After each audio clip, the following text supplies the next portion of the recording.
میں مریم نواز شریف کو دعوت دیتا ہوں وہ آئیں اور آپ سے بات کریں. الرحمن الرحیم. زما د سواد پښتونو د سواد مینې ته سلام.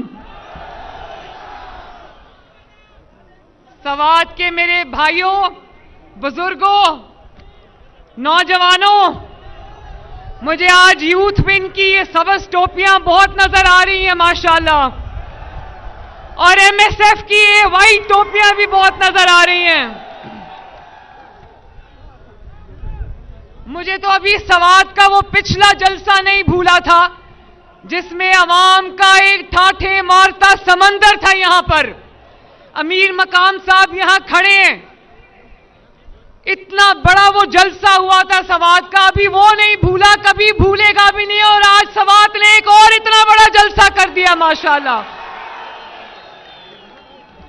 فرق صرف اتنا ہے کہ اس جلسے میں نواز شریف صاحب یہاں پر لندن سے ٹی وی اسکرین پر موجود تھے، اور آج اللہ تعالیٰ کے فضل سے اور آپ کی محبت سے یہ دن آئے کہ نواز شریف صاحب آج آپ کے سامنے موجود ہیں یہاں پر.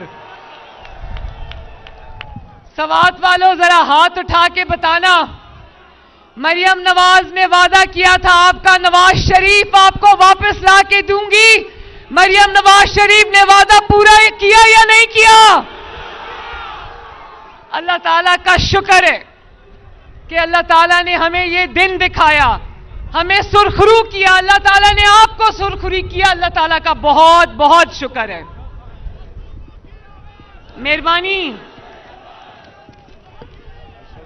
بات والوں،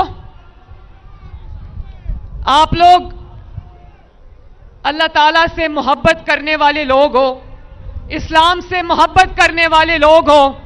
وہ آیت سنی ہے نا، یاد ہے نا، وَتُعِزُّ مَن تَشَاءُ وَتُذِلُّ مَن تَشَاءُ. بہت لوگ آئے نواز شریف کی سیاست کو مٹانے کی چاہ دل میں لیے. بہت لوگ آئے جنہوں نے کہا کہ نواز شریف اب کبھی واپس نہیں آئے گا. بہت لوگ آئے جنہوں نے سازشیں کی اور کہا کہ نواز شریف کی سیاست اب ختم ہو گئی. لیکن اللہ تعالیٰ کا شکر ہے کہ اللہ تعالیٰ نے مدد کی، آپ نے ساتھ دیا، اور آج وہ لوگ تاریخ کے کوڑے دان میں پڑے اور نواز شریف آج یہاں آپ کے درمیان موجود ہے. یہ اللہ تعالیٰ کا کرم نہیں تو اور کیا ہے؟ یہ سوات کے عوام کی محبت نہیں تو اور کیا ہے؟ یہ پاکستان کے عوام کی محبت نہیں تو اور کیا ہے؟ میں پوچھتی ہوں آپ سے سوات والوں، نواز شریف صاحب کا یہ سفر آسان نہیں تھا. انہوں نے اپنی بڑی آسان زبان میں آج یہ کہا کہ میں بیوی کی موت کی خبر مجھے اڈیالہ جیل میں ملی. انہوں نے کہا کہ میں اپنے والد کے جنازے کو کندھا نہیں دے سکا، میں اپنی والدہ کو لحد میں نہیں اتار سکا. سوات والوں، سوات کے غیور پختونوں، یہ کوئی آسان کام نہیں ہے. آپ کے پاس یہاں پہنچنے تک نواز شریف کو آگ کے دریا سے گزر کے آنا پڑا ہے. لیکن نواز شریف نے ہمت نہیں ہاری، کیونکہ نواز شریف نے صحیح کہا کہ وہ جب آپ کا دکھ دیکھتا ہے، آپ کا درد دیکھتا ہے، تو اس کو اپنا دکھ اور اپنا درد بھول جاتا ہے. بات والوں، آج دیکھتے تو ہوں گے، چاہے اپنے گھروں میں دبک کر ٹی وی سکرینز پر بیٹھے ہو یا چھپ کے کہیں سے دیکھ رہے ہو، دیکھتے تو ہوں گے نواز شریف کو تاحیات نااہل کرنے والے کہیں نہ کہیں سے دیکھتے تو ہوں گے. بولو. نواز شریف کو عمر قید دینے والے دیکھتے تو ہوں گے، نواز شریف کو عدالتوں میں گھسیٹنے والے دیکھتے تو ہوں گے، نواز شریف کو جلا وطن کرنے والے دیکھتے تو ہوں گے، نواز شریف کو آپ سے دور کرنے والے دیکھتے تو ہوں گے، نواز شریف کی بیٹی کو باپ کے سامنے گرفتار کرنے والے آج دیکھتے تو ہوں گے. 21 اکتوبر کو جب نواز شریف اپنے وطن آپ کے درمیان واپس آیا تھا تو جو لوگ کہتے تھے نواز شریف کی سیاست ختم ہو گئی، انہوں نے اپنی ٹی وی سکرینز پر بیٹھ کر دیکھا کہ نواز شریف کا استقبال مینار پاکستان میں پورے پاکستان نے کیا ماشاءاللہ۔ پھر کہنے لگے کہ 16 مہینے کی جو پی ڈی ایم کی حکومت رہی ہے، اس کے بعد نواز شریف اور مسلم لیگ نون عوام میں نہیں نکل سکتی، اور آج اللہ تعالیٰ کا فضل دیکھو، نواز شریف جہاں جاتا ہے عوام کا ٹھاٹھے مارتا سمندر اس کے سامنے موجود ہوتا ہے۔ نواز شریف پر تنقید کرنے والوں کے اتنی جلسیاں ہوتی ہیں، اور نواز شریف کے سامنے عوام کا طوفان کھڑا ہے آج ماشاءاللہ۔ اس کو کہتے ہیں اللہ تعالیٰ کا کرم۔ سازشیں کرنے والے سدا نہیں رہتے۔ آج نواز شریف صاحب نے، جن کی خیبر پختونخوا میں 10 سال حکومت رہی ہے، ان کے جھوٹ آپ کو گنوائے ہیں، وہ سب جھوٹ نواز شریف صاحب نے گنوائے ہیں، ان کے جھوٹے وعدے آپ کو گنوائے ہیں۔ اتنے جھوٹ بولے انہوں نے، اتنے جھوٹ بولے کہ جن موکلوں اور جنوں کے سر پہ وہ حکومت کر رہے تھے، وہ موکل اور جن بھی آج ان کو چھوڑ کے بھاگ گئے ہیں۔ تو میں زیادہ لمبی بات نہیں کروں گی، یہ ضرور کہوں گی کہ جس نے لوگوں کو چور چور کہا، آج وہ پاکستان کا سب سے بڑا چور ثابت ہو گیا۔ جس نے لوگوں پر چوری کے جھوٹے الزام لگائے، آج وہ بھی چور نکلا، اس کا خاندان بھی چور نکلا۔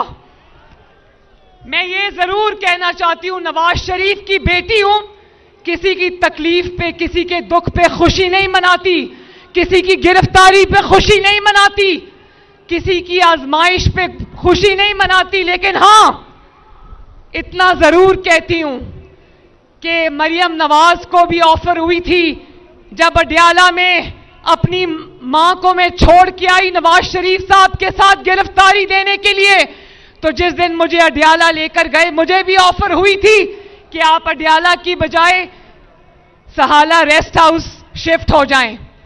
میں نے کہا نہیں، میں اگر جیل جاؤں گی تو نواز شریف کے ساتھ جاؤں گی، میں کسی ریسٹ ہاؤس میں نہیں جاؤں گی۔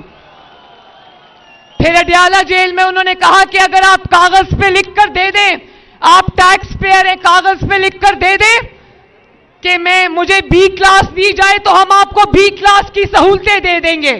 میں نے کہا نہیں، مجھے بی کلاس کی سہولتیں نہیں چاہیے، میں عام قیدیوں کی طرح یہاں پر رہوں گی۔ میں چند سوال آپ سے پوچھ کے اپنی بات ختم کرنا چاہتی ہوں۔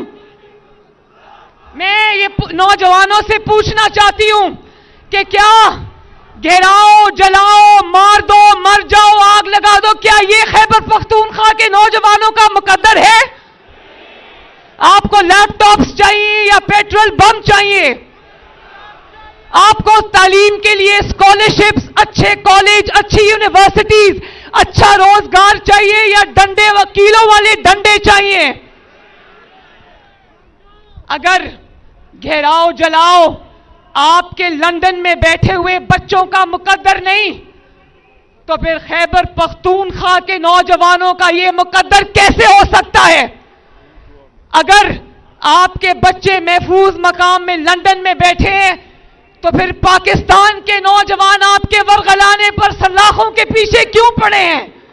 مریم نواز آج خیبر پختونخوا کے نوجوانوں سے یہ سوال پوچھتی ہے، اور میں یہ بھی سوال پوچھتی ہوں کہ آپ کے ورغلانے کی وجہ سے آپ کی جو خواتین کارکن ہیں وہ 9 مئی پر ریاست پہ حملہ کرنے پر آج اگر سلاخوں کے پیچھے ہیں، تو ایک خاتون جس نے چوری کی ہے وہ آج بنی گالا کے محل میں قید کیوں ہے؟ وہ بھی سلاخوں کے پیچھے کیوں نہیں ہے باقی خواتین کی طرح؟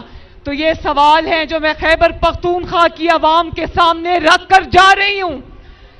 8 فروری کو صرف ووٹ کی پرچی کو پرچی نہیں سمجھنا، یہ آپ کے مستقبل کا فیصلہ ہے جس کو سوچ سمجھ کے کرنا خیبر پختونخوا والوں، کیونکہ مریم نواز شریف اور نواز شریف خیبر پختونخوا کو بھی ترقی کرتا ہوا دیکھنا چاہتے ہیں۔